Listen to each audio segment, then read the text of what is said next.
Are we on? Okay. Should I just go ahead and start?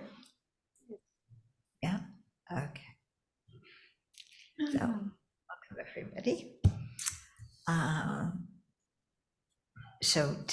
sorry about the change in day, but I was invited to a program next weekend. So, for the Tibetan Cultural Center in Portland, talking about His Holiness's 4 commitments.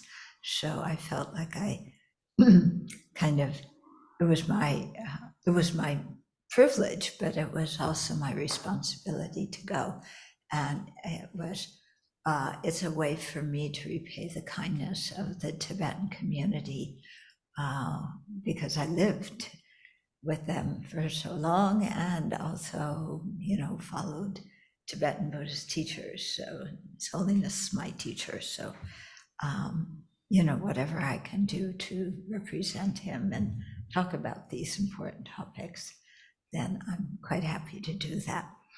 But that's why the change in the date for here.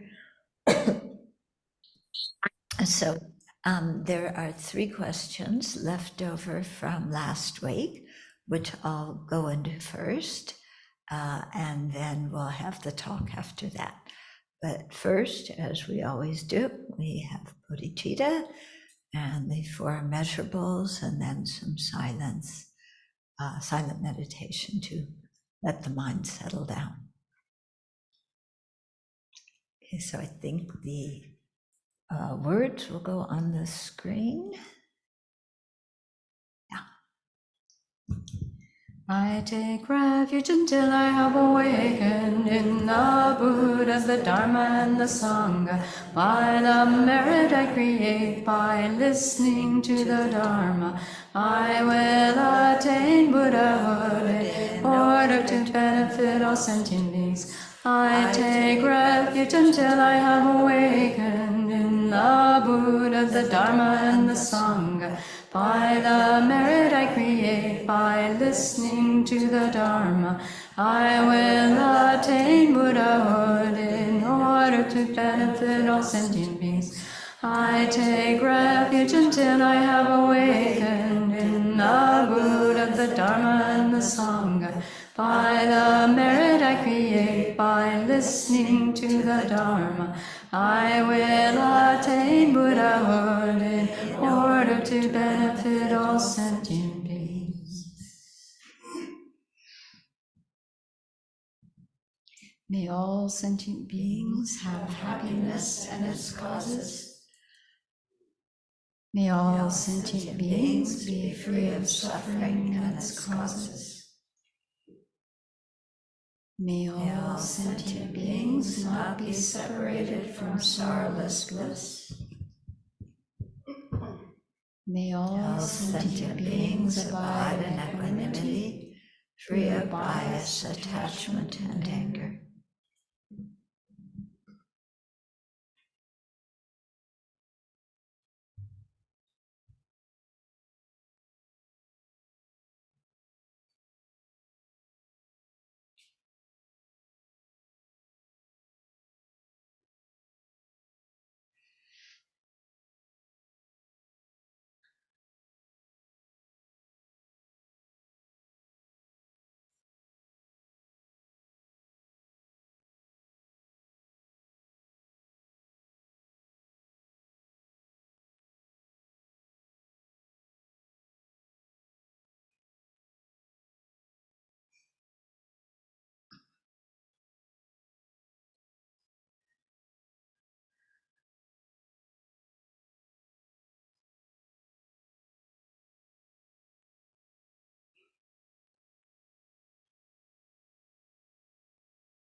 So let's expand our mind and think of at least some of the different experiences that various sentient beings are having right now.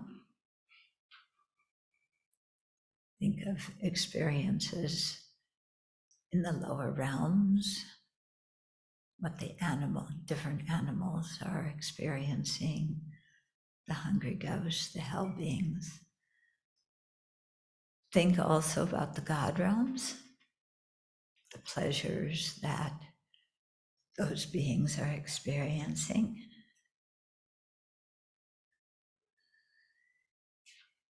And of course, our human realm,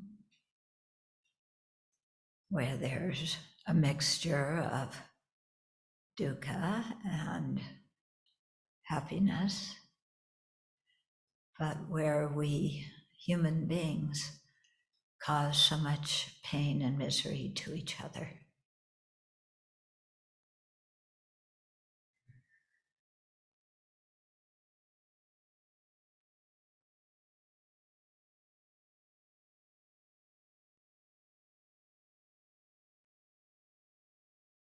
And recall that all of this is due to the afflictive mind, especially the self-grasping ignorance.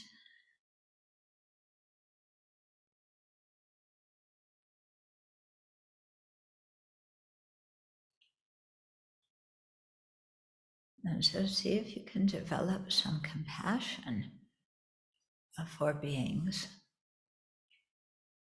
whose minds are trapped in this kind of self-grasping ignorance, including ourselves.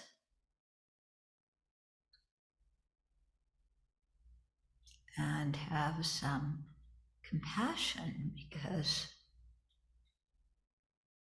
nobody wants this kind of a situation. And yet people don't know that there's an alternative. They don't know that nirvana exists, that there's a path to it. They can't identify what the cause of their dukkha is.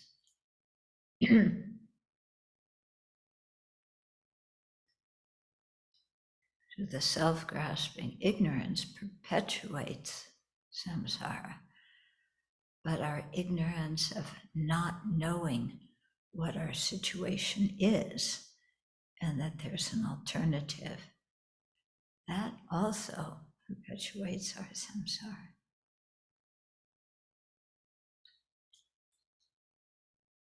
So it's definitely a situation that calls for compassion, wishing others to be free of both samsaric dukkha and its causes.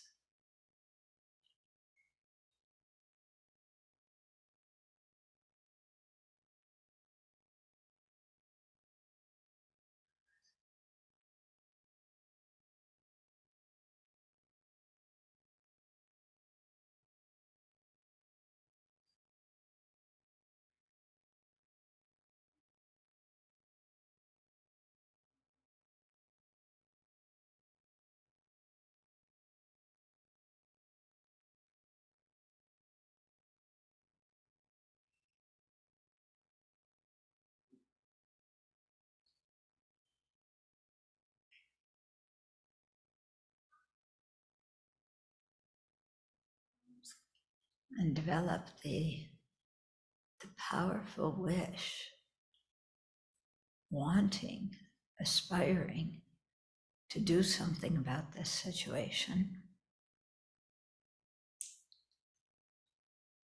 And link that with the wish, the powerful aspiration to free yourself from samsara, from even the cognitive obscurations that prevent full awakening, so that you will have the ability, the wisdom, the compassion, the power to be effective in freeing not only yourself, but all others.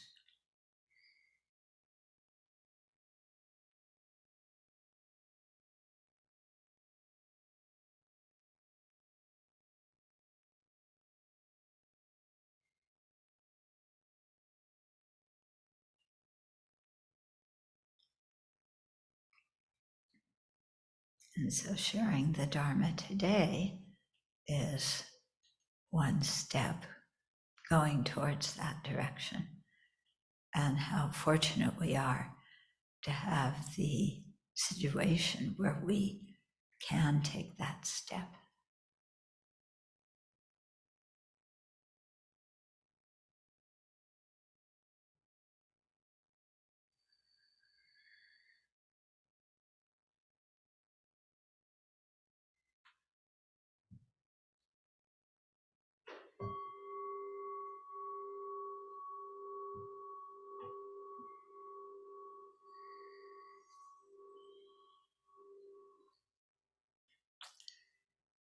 Okay.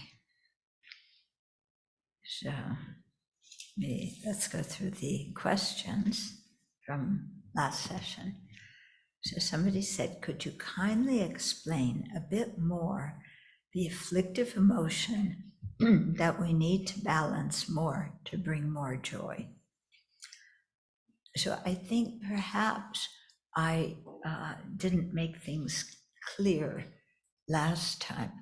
I wasn't talking about one afflictive emotion that we need to get rid of and, that prevents joy. I was talking about learning to keep ourselves balanced and how to be a balanced person so that we aren't whacked around by our afflictions, and then with some kind of balanced mind, then there's the possibility to experience joy. Okay? At least that's how I remember describing it. If some of you have a different memory, please tell me. Okay, because I was saying how important it is to, and how one factor in my practice is how to keep myself as a balanced person. Because if I get out of balance, then, nothing works properly. It's hard to generate Dharma motivations. It's hard to speak kindly to people. It's hard to act in ways that are appropriate. I just get in a bad mood. Okay? And when I'm in a bad mood, I don't care about anything, especially other people's feelings. So I just do what I feel like it. Of course, I feel lousy, but, Okay, so in that kind of unbalanced mind that is very prone to ignorance and apathy and, kind of having a cynical attitude. Yeah, like, well, nothing of this really matters and, screw it all. I do some other language here, but maybe I won't. But I think you know what I mean. Okay? And so to see, if for example, if I get too much into offering service and I'm running around here and running around there, and I get myself nice and stressed out, I have so many emails with all these people, and how am I going to respond to the emails? And I don't know what to say, and these people want me to answer right away, and what do they expect from me anyway? And yeah. Okay, that's just one example, But I mean, you all get in bad moods. Yeah. So, I'm not talking about an unfamiliar state of mind.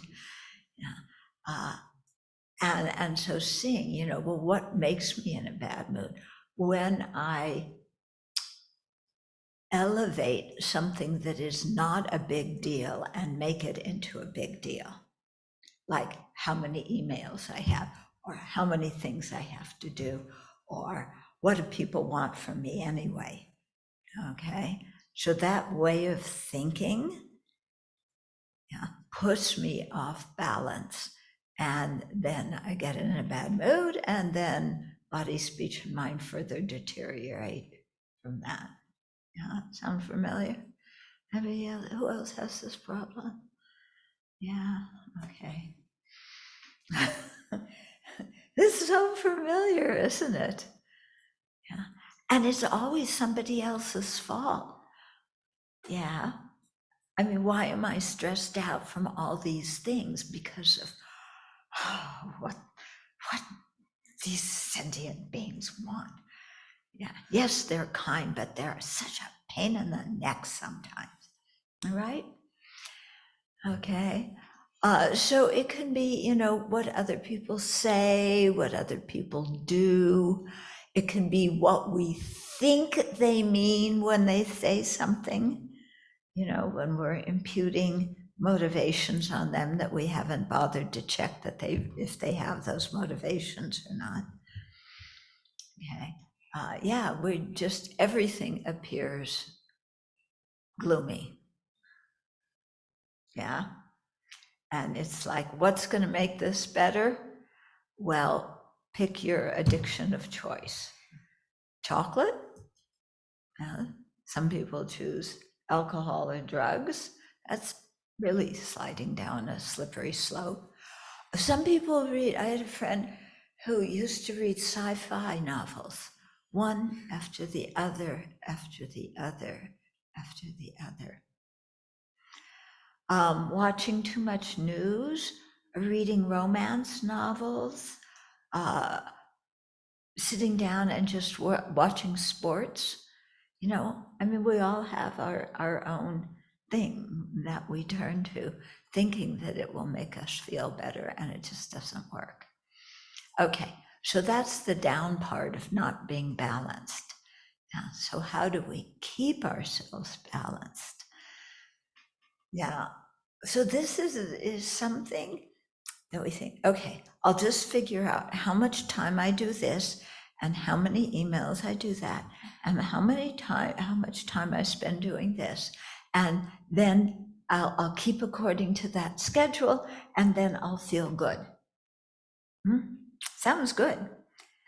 Yeah. But some days, doing 10 minutes of something puts us in a bad mood, whereas other days doing 2 hours of it puts us in a bad mood. And other days we're completely happy to do whatever that task is. So setting up a schedule and apportioning our time like this doesn't, is not a guaranteed method. Sorry. Yeah, it'd be so nice to, make yourself a timetable, just stick to it, tell everybody else to stick to it. But our samsaric mind doesn't let that work. So it's a thing of really learning to be flexible. And I think flexibility comes when we meditate on impermanence. Yeah, that everything is changing all the time. We don't have to make it change, by the nature of all these functioning things and objects and people around us. Everything is changing. Yeah. And so if we can remember that, that helps us when things don't go according to how we would like them to go on the time frame that we have projected on the universe. Okay. Now, that projection of a time frame or a projection of what should happen when and to who and why and how, that is all involved in expectations. Yeah. And the more expectations we have, yeah, okay, so somebody's going to say, but, you know, I have to make a plan. You can't go through life without plans. Otherwise, you know, you don't know what you're doing. You wake up in the morning, oh, I have no plan. What do I do? Yeah. So we need to have a certain amount of plans or ideas of what we're going to do, and recognize that those are just ideas and just plans, and they're things that our mind has projected on to the world. They don't exist from the world side. And so to learn to be flexible when things don't happen in the way we want them to. Yeah, because we're so surprised when things happen that weren't in our calendar or our conception of what's going to happen today. And then that can really put us in a bad mood. You know, I had the expectation I'm going to do this and this and this, and I'm going to feel happy doing this. And then first thing in the morning, what you really wanted to do doesn't happen because there's a fire and you have to evacuate, or because somebody gets sick, or because the cat got out and everybody has to, you know, go find out where Karuna went, yeah, or whatever it is. Yeah, you stub your toe and all of a sudden, oh, my plans for the day are shot. Okay, so developing some kind of flexibility based on understanding impermanence. And a little slogan that I learned from my teacher, he didn't teach it, he exemplified this, which is, once you have a plan, you know what will not happen. Okay, because, you know, my teacher was just completely, whatever it was at the moment that seemed the best thing to do, that he did. It didn't matter who else was along there. He when he had an appointment with His Holiness, that he always kept. Okay, so few things there were, but otherwise, you know, a time to start the teachings. Who cares? You know, I'm busy seeing students. When I'm done seeing students, I'll go teach. Yeah, could be 7 in the evening, could be 11 in the evening.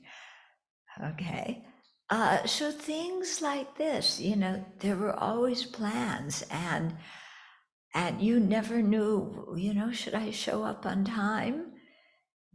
And then just sit there waiting when there's other things I'd rather be doing.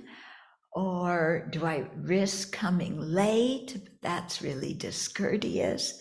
And then we get all twisted up like that.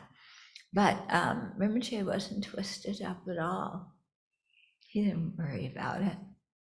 Yeah, we're falling asleep in the middle of teachings because he was going on to 1 and 2 in the morning. Doesn't matter. Still planting seeds. Yeah. I had a discussion one time with a friend. We were wondering, did anybody ever fall off their seat from being asleep during the teachings? And yeah, somebody remembered. Yeah, one guy, you know, Tom sitting there and just going for kerplunk. Okay. Didn't seem to bother Rinpoche.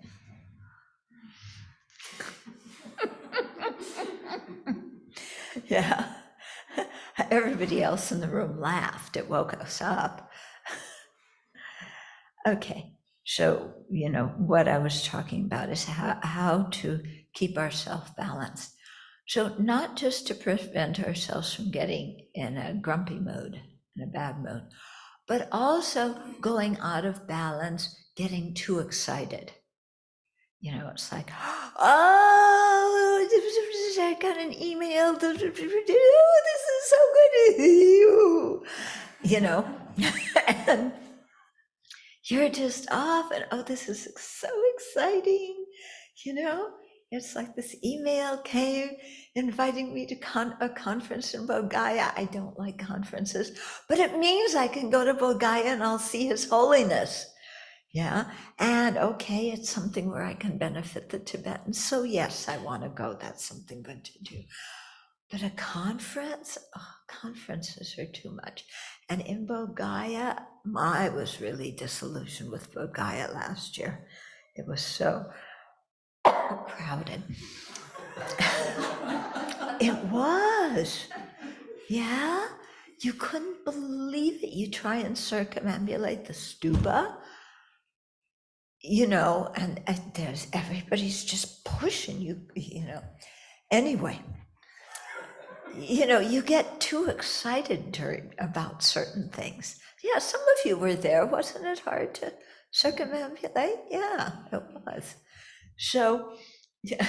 Oh, and then they had, yes, how could I forget, the volume of the loudspeaker turned on high in the evening when you want to sit and do quiet meditation, broadcasting the Tibetans' debate. And they scream when they debate, and the volume was on high, and it was so calm. Okay, but you know, when we let ourselves get overexcited and start like, oh, I guess it was this, and then this, and then this, and this, and oh, you know, then that's also out of balance, because we get ourselves all worked up, and you know, nothing goes according to plans. Yeah, especially when you're in India. Yeah, really. Yeah. Oh boy.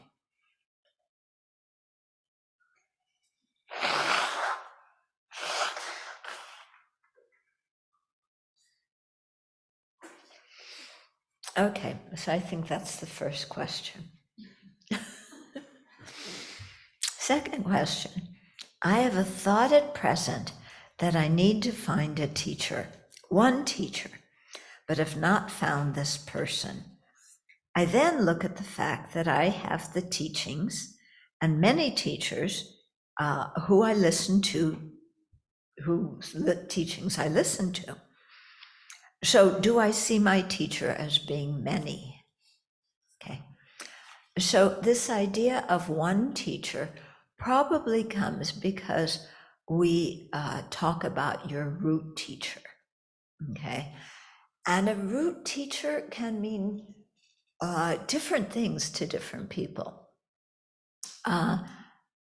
It can mean the teacher that you principally rely on for instructions regarding your meditation practice. It could mean the person you rely on to tell you where to go and what to do. It could be the person whose teachings really touch you in the heart and motivate you to practice. Okay.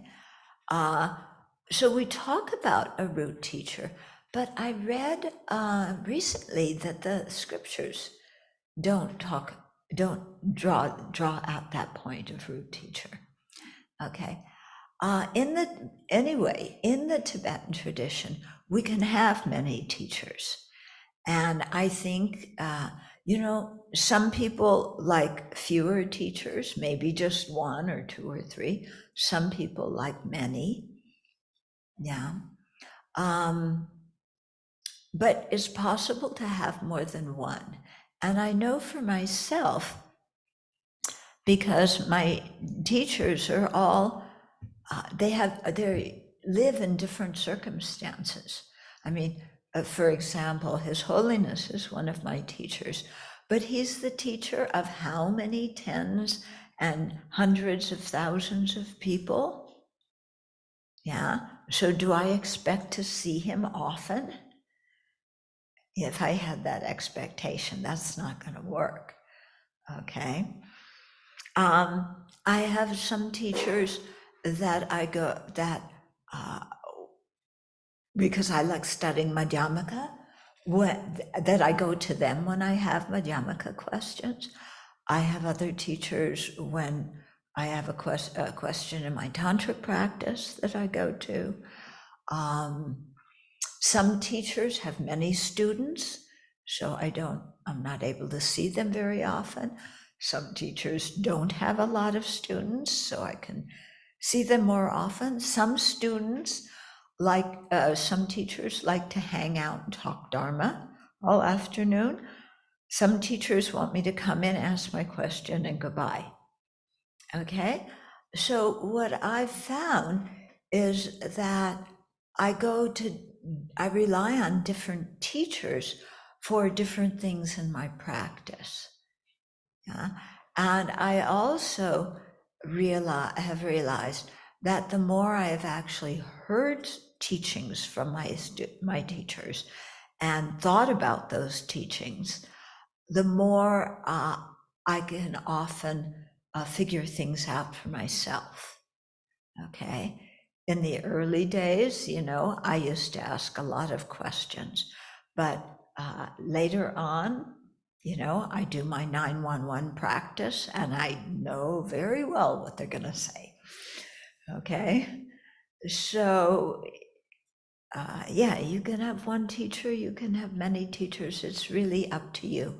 What is important, however, is no matter how many teachers you have, that you respect all of them, yeah, and that you don't kind of take them for granted, hopping from one teacher to the next until one of them tells you what you want to hear.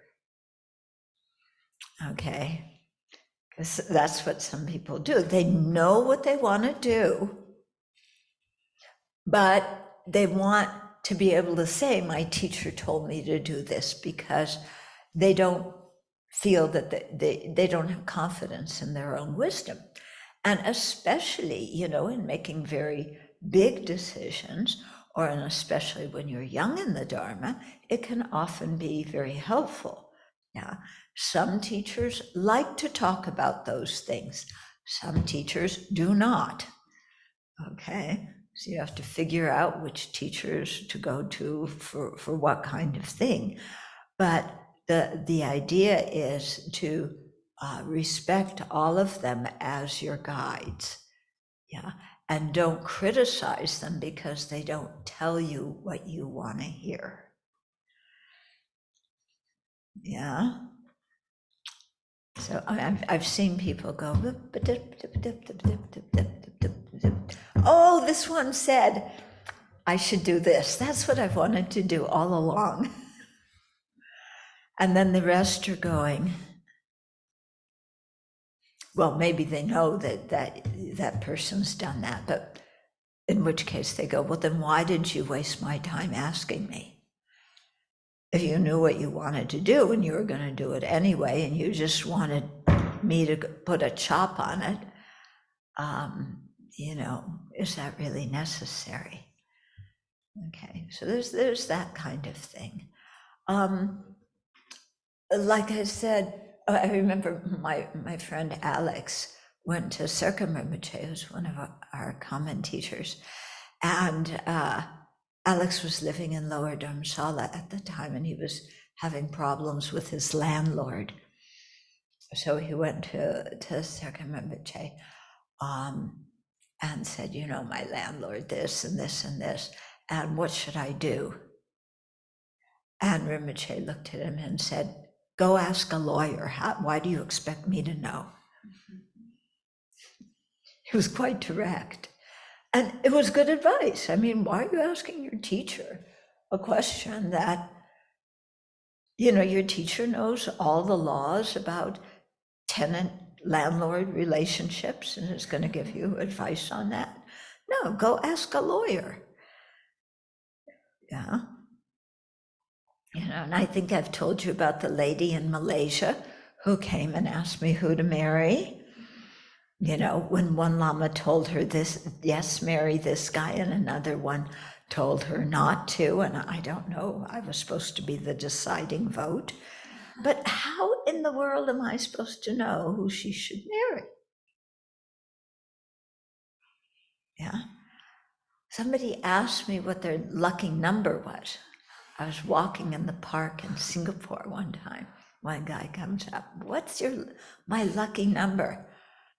I don't know. What? You practice Tibetan Buddhism? You should know my lucky number. I guess I'm a dud, sorry. I don't know your lucky number.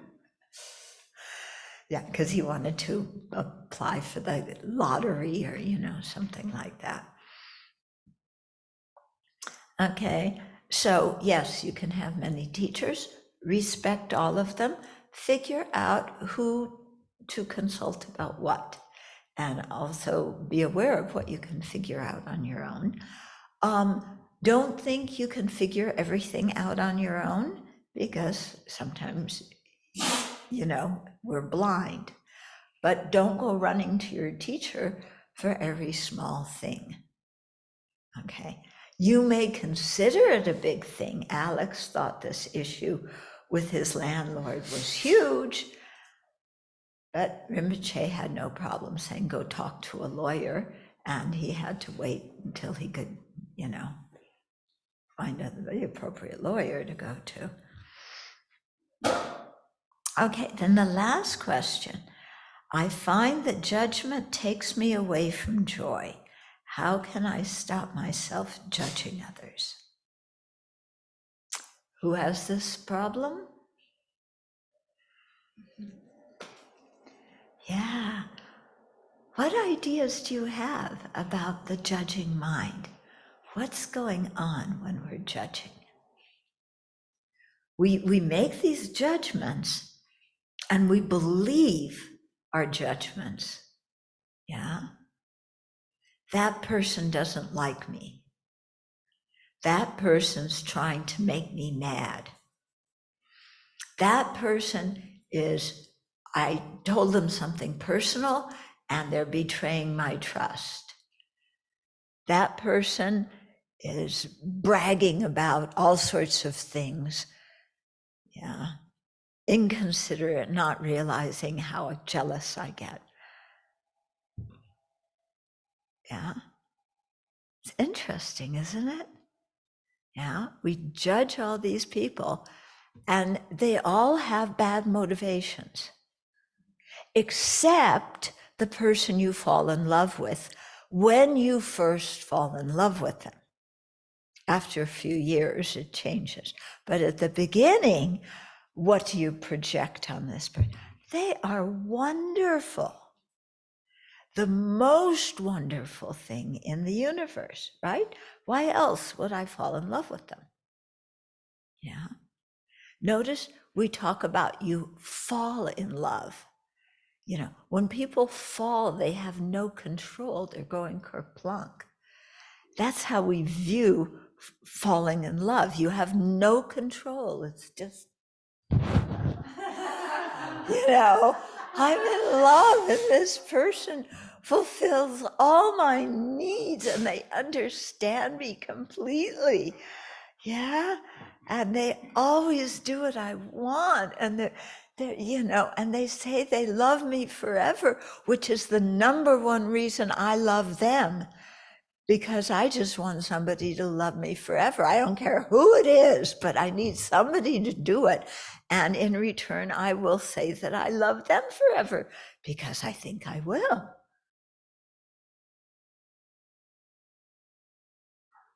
But until, yeah, and of course it never works out that way.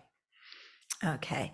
So then, this judgment of how wonderful they were, then it goes along with all of our other judgments of they deceived me from the very beginning. They pretended to be somebody they weren't. They lied to me about their feelings. They, yeah. Right? Has everybody kind of been through this? Yeah. Or maybe they didn't lie and deceive, but it just didn't work out because I wanted them to be different than they were. And I thought they were, Prince Charming, and they weren't. Okay. So, we judge people right, left, and center, again, based on imputations. We impute motives, qualities, actions, and then judge. And since a lot of what we're doing is judging people negatively, why do we judge them negatively? My teacher, Geshe Naman Darge, had a theory about this. He said this like in the late 70s. So you can see it really made an impression on me. He said, when we get together with our friends, we often talk about other people and their faults and their bad qualities. And the conclusion of that conversation is that the two of us are the best people because we don't have those problems, we don't have those bad qualities. So a lot of the judgment, that we have against other people is some kind of really screwed up way of trying to make ourselves feel better. Trying to say, I'm not as bad as they are. So again, this comparing mind. Look what they did. How can they do that? I would never do like that. So, okay, I'm good. I have some good qualities. I'm not all like that person. So it's interesting to watch how our judgments often lead us. It's a roundabout, very screwed up way of trying to establish some kind of self-esteem. Okay? But when we criticize others, it seems so enjoyable when we're doing it, doesn't it? I know this about that person. What do you know about them? And they said this, too, and they have this problem and that problem, and they did this and that. And what did you? Oh, you saw them do that too? Oh, tell me more. This is called gossip. Okay, one of our favorite hobbies. So we gossip, exchange news, but the news is very often tainted with judgment.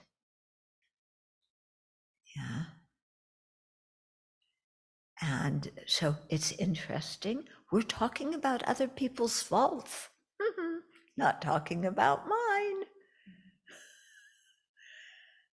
We're talking about other people's problems, not talking about mine. But do you see how it's a strategy we learn, but it doesn't really work very well to fulfill why we do it.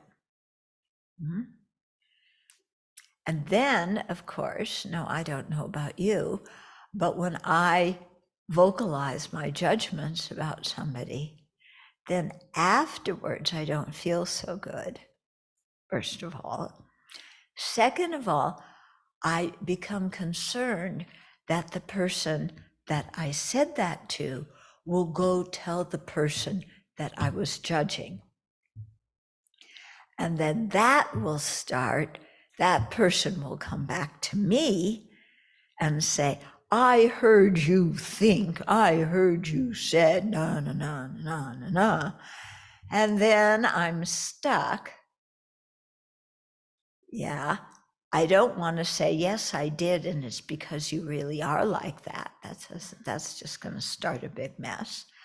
And I don't want to say, well, I didn't really mean that, because that's not true. At the time I said it, I did mean it. So I wind up getting myself in a big stew of how do I say something to get myself out of this jam of looking, because the third person is going to think I'm awful for judging them and so on, and that I'm not trustworthy. I don't want them to think that about me. But the person I said something to, I don't want them to think that I'm just exaggerating. So what do I do about my reputation now? Because they're both going to think bad of me. Okay, I don't want anybody to think bad of me. When you get into this particular mind like that, and you see you're stuck this way and stuck this way, you say, you know what? It's actually good that they both think bad of me, because the way I acted is worth a criticism, and it is not trustworthy.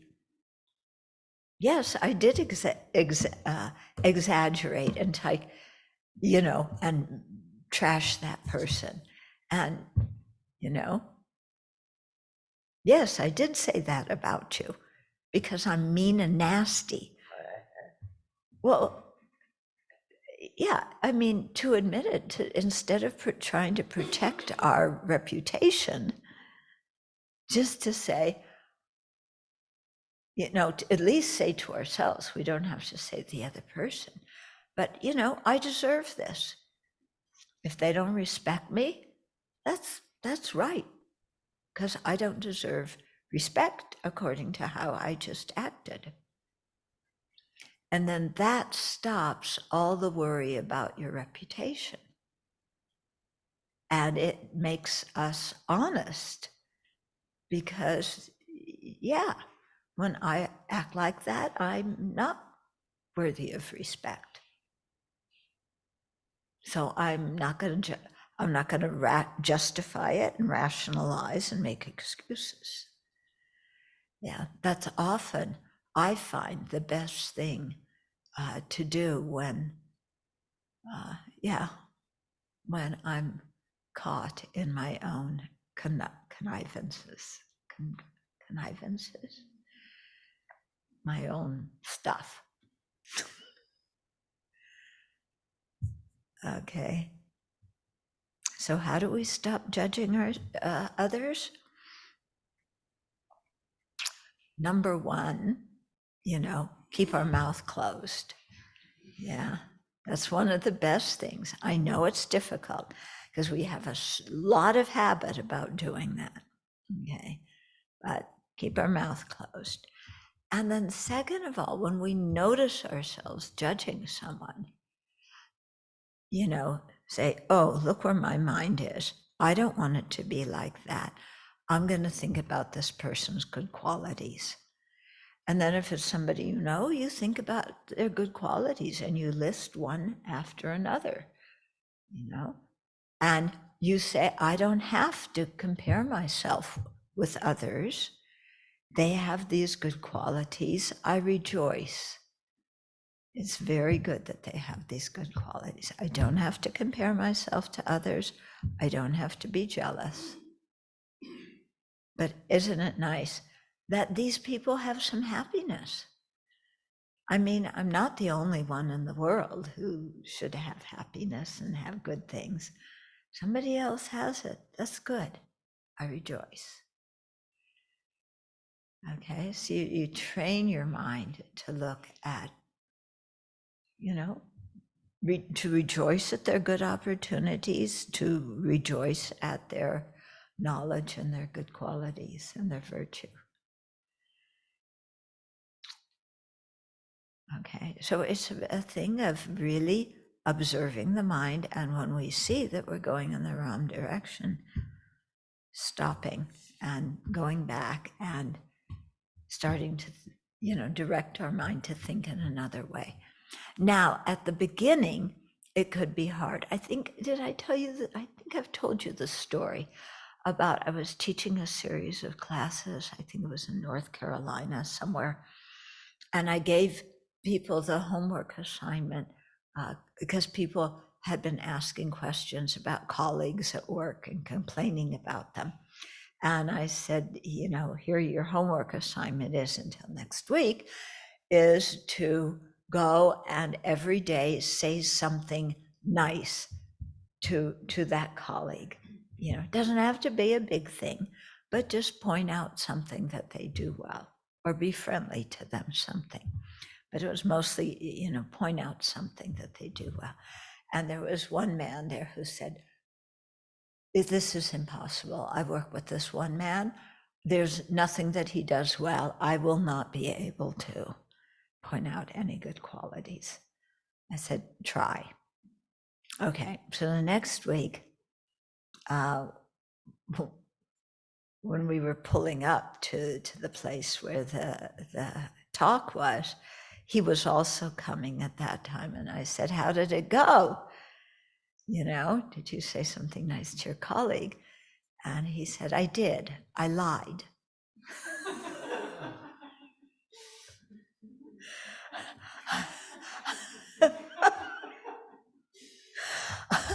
I said, okay, try again next week and see if there's something you can say that's true. Okay, so next week it was like, okay, I'd said something that was a little bit true. It wasn't totally a lie, But gradually each week he kept trying and he would say something nice to the guy. And afterwards, their relationship changed and he got along with this colleague. Yeah.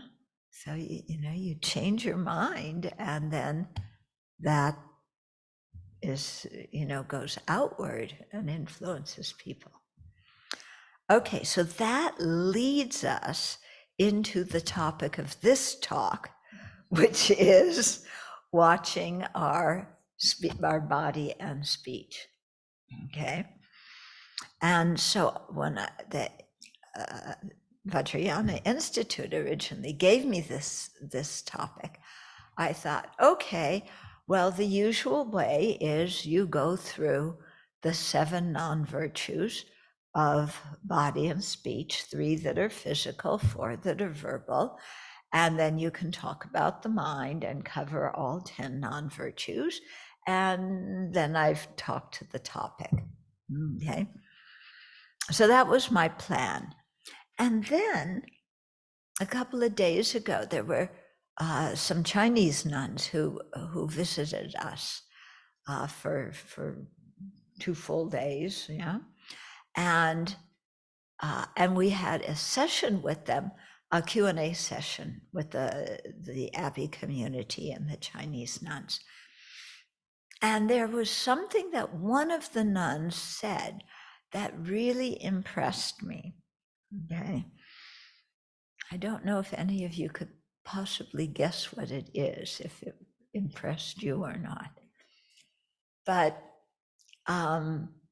in the middle of the conversation, the senior nun was here, the next junior, and then the youngest. Okay, so the senior nun had talked a little bit about how she became involved in Buddhism and, what she had done as a nun working in the Dharma Drum organization. And then the second nun, when it was her turn to speak, she said, this senior nun, she didn't tell you the whole truth about everything she did.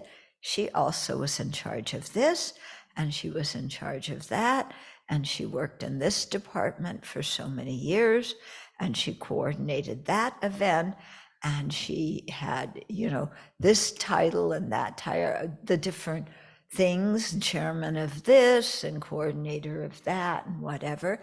And she went, did you notice? She went on and on about the other nuns' good qualities and said, and what she had done. And just went on and on. And I stopped, she was doing this. And I said, wow, how impressive that is. That what she talked about, and it wasn't just for 30 seconds, it was for several minutes, was somebody else's good qualities. And then I looked at how it affected me hearing her speak about one of her Dharma sisters in that way. And it really affected me. I can't remember everything she said. The details were not important. The thing that was important to me in this whole thing was her praising her Dharma sister and pointing things out. And it really made me think, wow, when you can really rejoice in somebody else's good qualities and just cut the comparing, competitive mind. Yeah, you can be so happy. Yeah. Because this other nun who was saying that about her senior, she was delighted saying all of that. The senior was like this, kind of, don't talk about me. But the one who was speaking, she was really happy. And what she said made me really happy. And it made me think, okay, how, when I hear other people speak in virtuous ways, how does that affect me? When I hear other people speak in non-virtuous ways, how am I affected? And then seeing that when I speak in virtuous ways, I can have that same kind of really delightful influence on other people. And when I speak in negative ways, I'm going to have that same yucky influence on other people. Because when she was talking like that, it wasn't just, oh, I rejoice that she has such a virtuous attitude. It was, how to say, it was at this moment, it was so clear in my mind how to stop the comparing, competitive mind, and how ridiculous it is to get into comparing myself to others and competing with others. When I do that, even subtly, the big ones are like, clear, but sometimes the subtle ones too. Oh, somebody got a good opportunity. I didn't. They got praised. I didn't. How freeing it is when we can just drop that. Yeah. And how, when I get into comparing myself to others, when I get into competing with others, yeah, I feel terrible. I don't feel, oh, delight, I'm bragging. Yeah, I'm bragging. I feel so happy when I'm bragging. Now, I don't feel happy when I'm bragging. Yeah, I do it because I think it's going to bring a good result. Maybe I feel a little bit happy, but also I'm quite aware that other people are going to think, oh, she's bragging. And actually, I'll have a worse reputation than if I just kept my mouth shut. Yeah. His Holiness's brother, Nari Rinpoche, is His Holiness's younger brother. And he has this great sense of humor. And he's a Rinpoche, but he doesn't like the Rinpoche system. He thinks we should just do away with it. Very outspoken, okay? So I heard a story about him.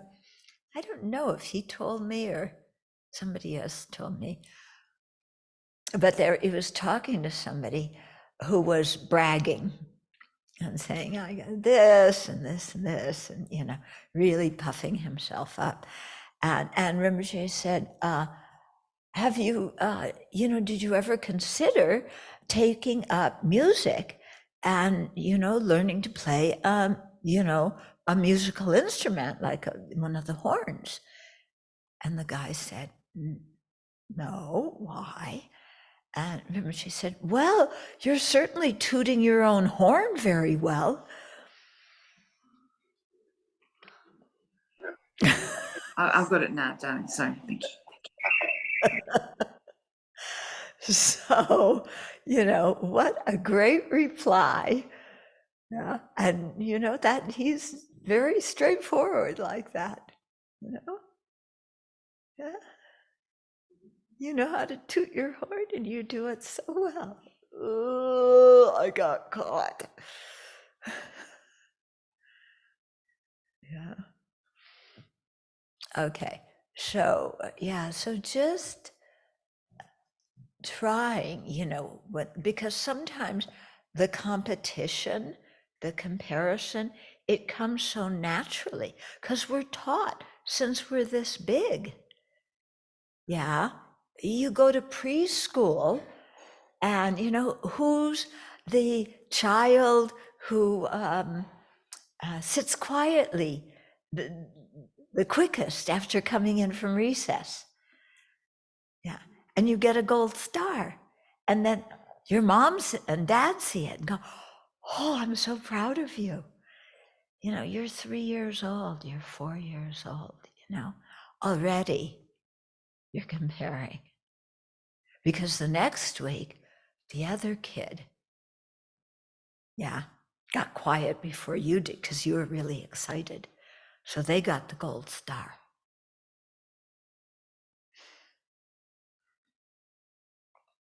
That's not fair. Why did they get the gold star? I came in and sat down quickly.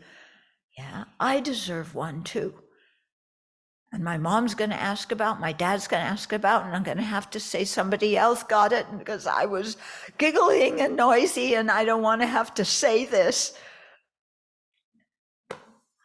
I mean, this is how we are socialized, aren't we? Yeah? Then sports.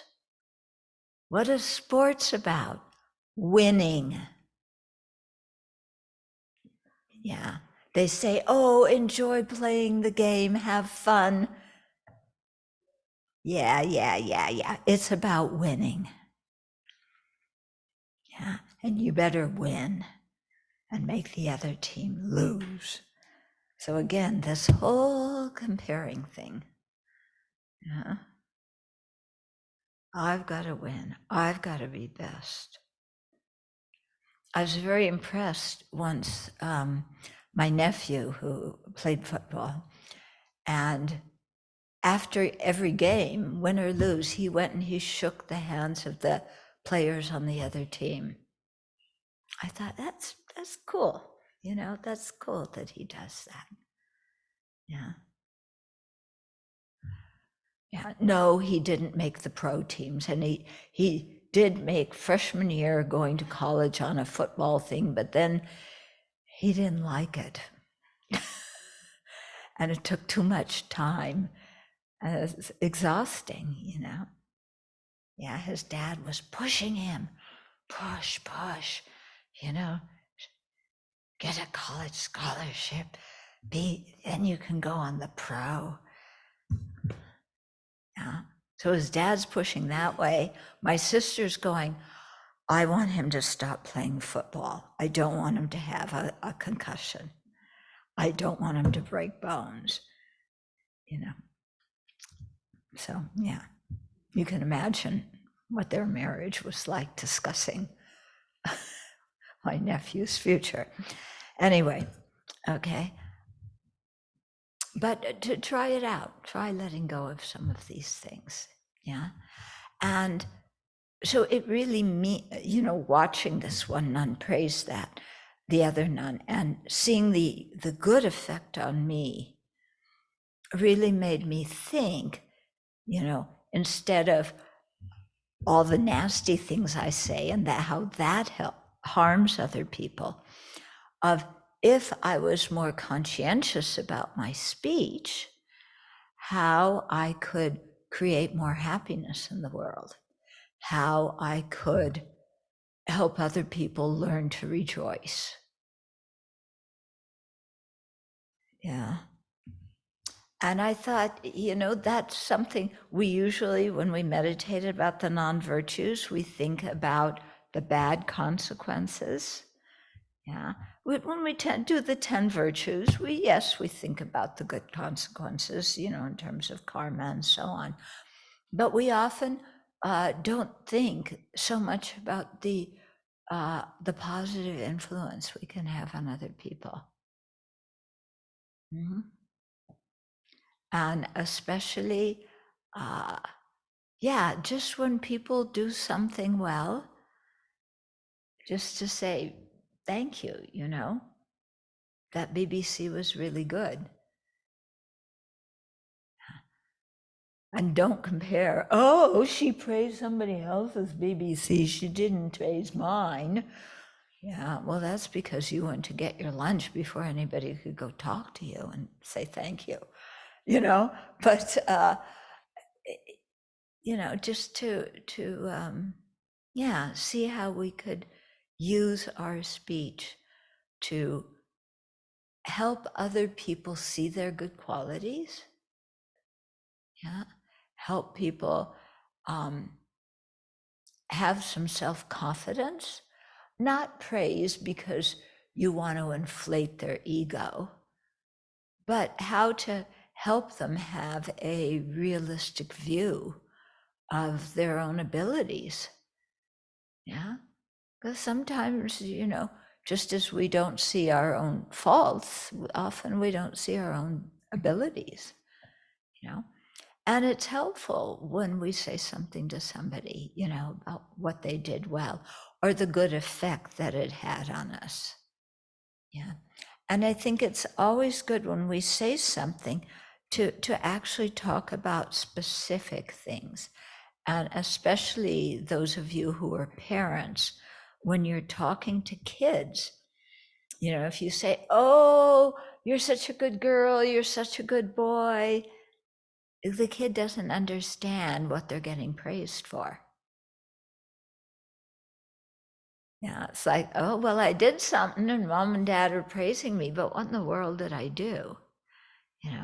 But if the parent or teacher or friend or whoever you're in that relationship with says, like you're saying to your child, I noticed you cleaned your room up today.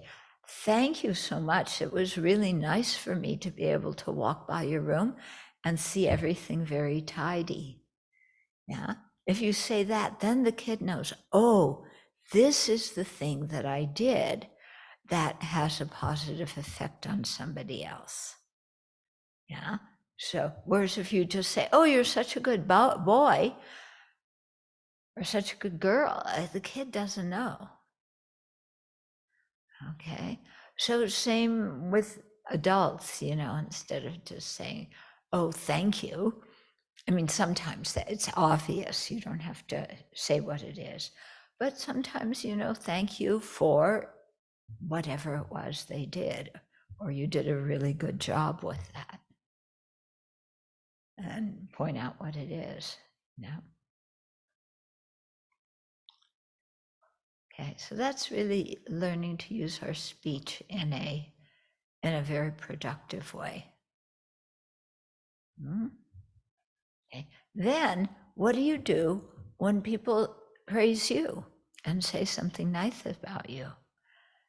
Yeah. What are we taught to do? What were you taught in your family to do when you got praised? What, It was due to the kindness of my parents and other people. Yeah. Somebody else's kindness due to that, or they do it better, so please praise them, or I didn't really do it, I don't deserve that. Yeah.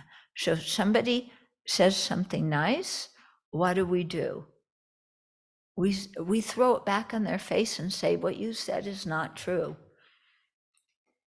Is that very nice to that person? It's so interesting, isn't it? Yeah. We're taught that we should deny what they just praised, which is tantamount to saying, you don't know what you're talking about. And how does that make the other person feel?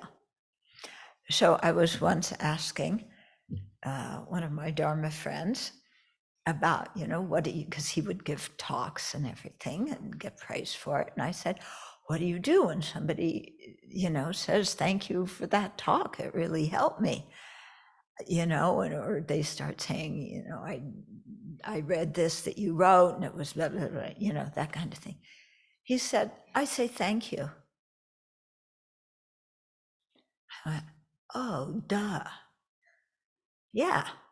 Why, if somebody says something nice, why don't I just say thank you and rejoice at their virtuous mind? I don't have to deny it to them. I don't have to say, oh, I don't deserve this, blah, blah, blah.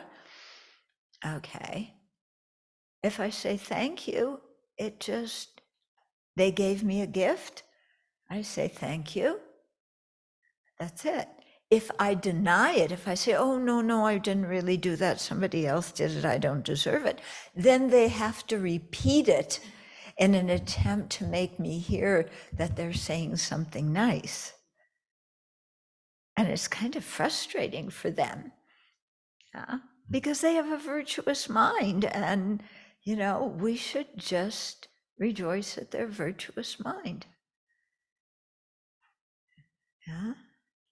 And, especially if you're in the position of giving a talk or something like that, and people come up, some people bow to you, or they, they're not being, it looks like they're bowing to you. They're actually bowing to the Buddha. You don't have to go, like, don't bow to me, and you don't have to say to yourself, oh, they shouldn't bow to me, I don't deserve it. But you don't have to say to yourself, oh, well, I'm glad somebody finally recognized how good I am. And, I deserve these bows because they bow to so-and-so, who, by the way, I happen to be jealous of, but then we're not going to talk about that. So they should also say something nice about me. Yeah.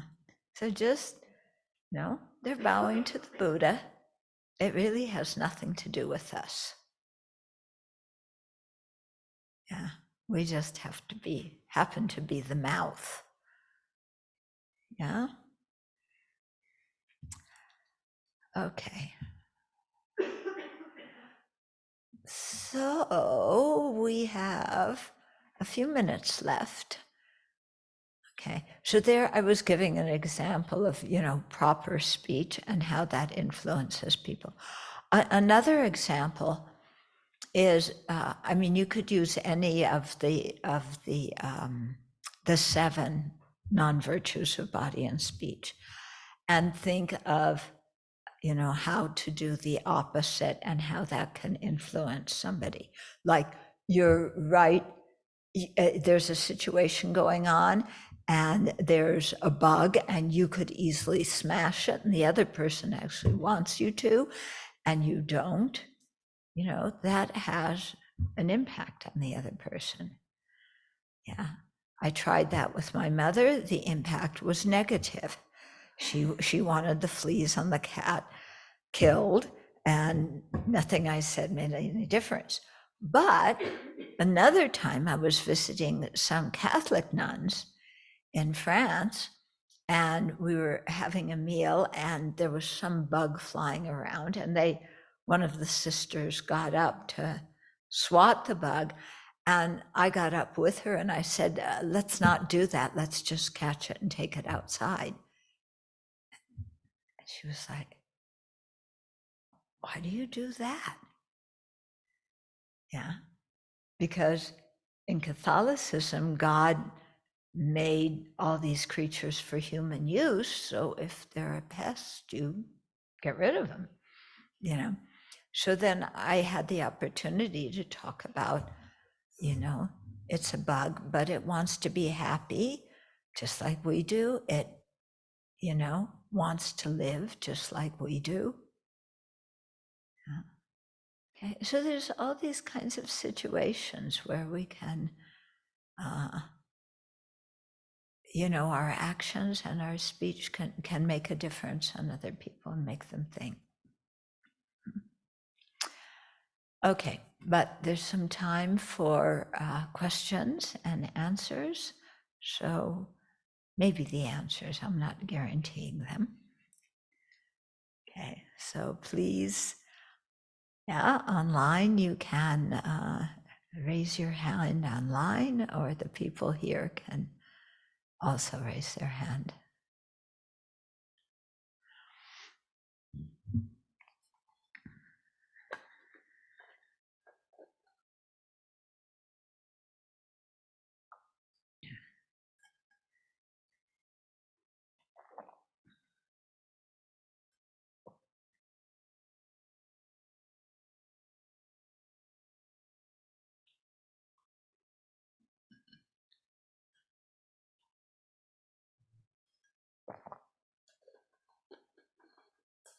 I think one of the things that I had to unlearn when I came to the Abbey was this thing about exaggerating your life stories, embellishing your travels and your adventures and the miracles that happened in your life. So, and I found that was a very hard habit to break when I got to the Abbey here. So, it took a while. So is that, I don't know, there's an antidote to that, but it took me a while, Venerable. Do you have anything to say about exaggerating? Life is already interesting enough. Yeah. But to exaggerate in order to lift one's value in the eyes of others. So it's this attachment to reputation. Mm-hmm. And people love stories, and they love to hear that they're in the company of somebody who's special. Right. And we love to talk about our lives. Love to. But you find that as you look back on that, when you start practicing some ethical discipline, that's basically lying. And so any words of advice on this is still a habit that I still struggle with when I'm doing tasks and offering service, to let people know all that I've accomplished and how wonderful of a time I had and whatever, is how to be able to rejoice in one's good qualities without embellishing. It's a habit. Yeah. It's, you have to look at the motivation behind it. Why do we want to embellish? Yeah, well, it makes us look good in other people's eyes. We get to talk, so we get to be the center of attention. Yeah, it's a way of competing. Who has better stories? And the traveling thing, I just remember when I traveled, everywhere you went, you met other travelers in the tea shop. And how long have you been traveling and where have you gone? And boy, that's how you got status. The longer you've been traveling, the more exotic the countries you've been to. Yeah. Boy, you've been traveling for 1.5 years and you went to Afghanistan. Wow, and then tell me all about it and where can I go, and all of that. And then they ask you how long you've been traveling. 1 month. It's like, oh, okay. So, it's just the same old competition, isn't it? And wanting ourselves to look good, So, we just embellish a little bit. And also I find sometimes in my stories, I can't remember all the details exactly. So I just fill in the blank so that it sounds better. Yeah. Instead of saying, I can't remember, that doesn't sound so good. It's like, oh, well, I talked to that family, in Morocco I stayed with them 3 days. Well, maybe it was only 1 day, but I can't remember. And yeah. Okay. Yeah, because it's so boring to tell a story that's not like puffed up in some way, isn't it? Yeah. So it's just, okay, I think after a while, it's feeling so comfortable in your own skin that you don't need to tell all the stories that make you look wonderful. It's like, I feel comfortable enough. If telling the story would help somebody, yeah, then I tell it, Or if somebody just needs to hear a funny story, I can tell a funny story. Yeah, but I don't need to. I feel comfortable enough with my own skin. I don't need to tell the story of the wonderful thing I did, or tell the story that we've told 100 million times of the horrible things somebody else did to us and how much they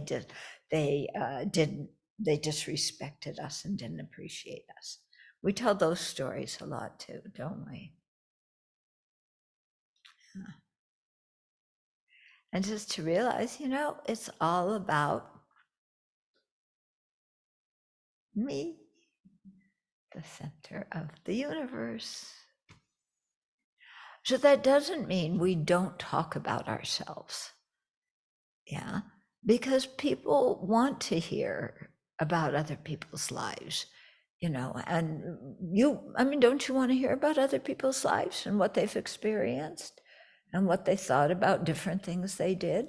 That's how we human beings learn from each other, is we ask people about, where they went, what they did, what they thought, what they learned. Yeah. So, this is part of human conversation and how we share, but to, remember to keep that in line. So we don't have to embellish, but we don't have to go, no. Mhm. That's very And helpful because if you were to tell your life story on what did you learn, what were the challenges, how did you grow, Yeah. that's much different than just touting adventure and travel and mystique and whatever. But to be able to bring the life journey into the growing of a human being, Right. then it has a different motivation. Right. And That's we helpful. really learn from each other that way. It's important. Yeah, we shouldn't be, so modest that we don't share that. Okay, so the videography was going like this. What's happening? There's a question online that's in the Okay, I don't see a little yellow hand in anybody's. and Anne's gonna ask. Anne. Oh, okay, Anne, go ahead. Hi, Venerable. This question from somebody online, and the background is that she is going through a separation and has a young son, and she has discovered that her ex-partner has posted negative information online about them for the last year or so. And she's feeling a bit desperate about this and worrying about her child's privacy and the gossip from other peers. And she's sorry that she can't protect her child from the social media and the slandering. And she's just wondering how she can cope and what to tell herself and what to tell the children. How old is her child? It's not mentioned. She may tell us now. Okay, Because dealing with, if it's a grown adult, it's different than if it's somebody who's 6 or 7 years old. Yeah, she's got 2 children, 11 and a half and 15 and a half. 11 and a half. Okay. And 15 and a half. Yeah. Yes. 11 and a half and 15. Okay. So, yeah. Okay. And so one of them is getting bad rap by somebody else online. I think they're all getting fallout from the negative stuff that was put online by the ex-husband or ex-partner.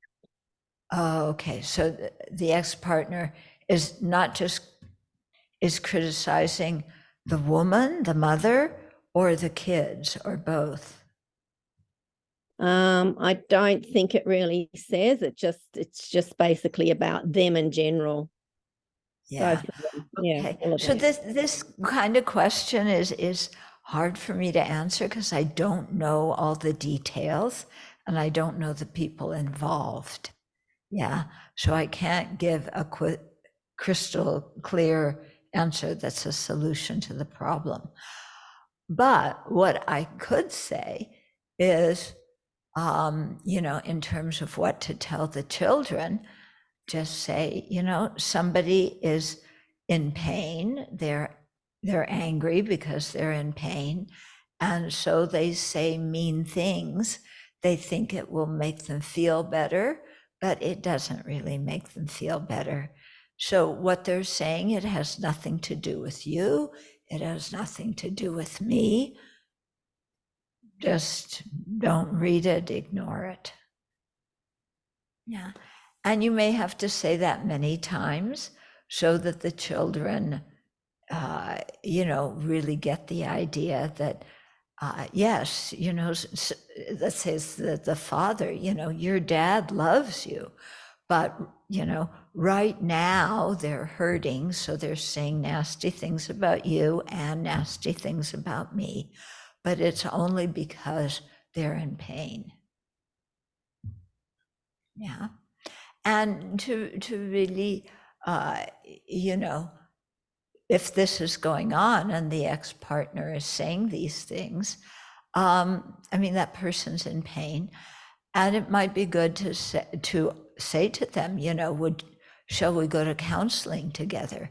Because we both care about the kids. We don't want the kids to be influenced by the pain that each of us are experiencing. Let's go to counseling and see if we can work this out. I hope I'm understanding the question correctly. Yeah, okay.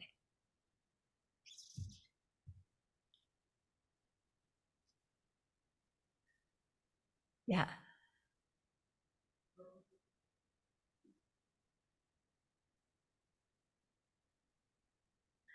There are some occasions when you are with people who are judging too much or complaining too much or situation and family, or and how can you relate? How can I do with that situation? Because I found myself trying to avoid the conversation and changing the topic, but sometimes it's continuing doing the same. So Yeah, well, that was one thing I was going to suggest, change the topic. Yeah, but if the other person won't let you, then you have to say, with all due respect to how meaningful this topic is to you, I feel very uncomfortable hearing somebody being deprecated like this. It makes me feel very uncomfortable. So, excuse me if I leave. Yeah. So you're not blaming them. You're not commenting on them. You're saying that I feel uncomfortable, because I don't like hearing these things and I don't like being drawn into them. And so I will just excuse myself. Yeah. And sometimes this happens in a workplace or in a group. A few people will get together and trash the person over here. And sometimes, it's funny how what I've noticed is often we need a lot of courage to say the truth. The truth is, this conversation makes me uncomfortable. Why do we feel like, oh, they're going to think I'm so impolite, they're going to think this, that, the other thing that's bad? Actually, we're just saying how we feel. Yeah, I was thinking the same to do that, but for example, that happens with my dad, and I don't want he feels that he's a, I mean that I am feeling better than he is with that position, that he feels, oh, I don't know, she is in a higher position or something, and what that is why she doesn't want to listen to me or something like that. I don't know. Yeah. So what he's seeking from you is actually agreement. Yeah. And it's something that you can't agree to. Yeah. So again, you have to say what's true. You know, Dad, this may seem really true for you, but I have a different take on it. Yeah. So we just have to accept that we're different people and we have different ideas about the same thing. Mm-hmm.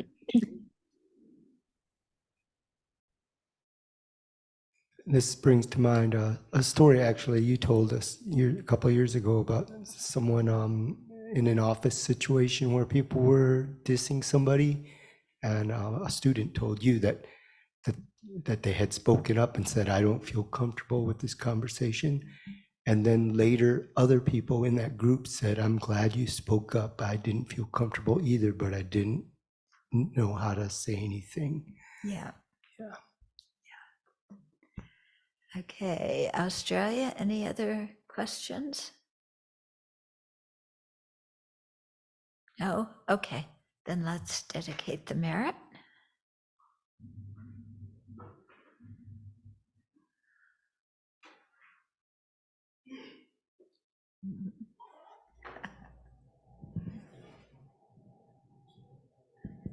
Due to this merit, may we soon attain the awakened state of Guru Buddha, that we may be able to liberate all sentient beings from their sufferings. May the precious Bodhi mind, not yet born, arise and grow. May the born have no decline, but increase forevermore.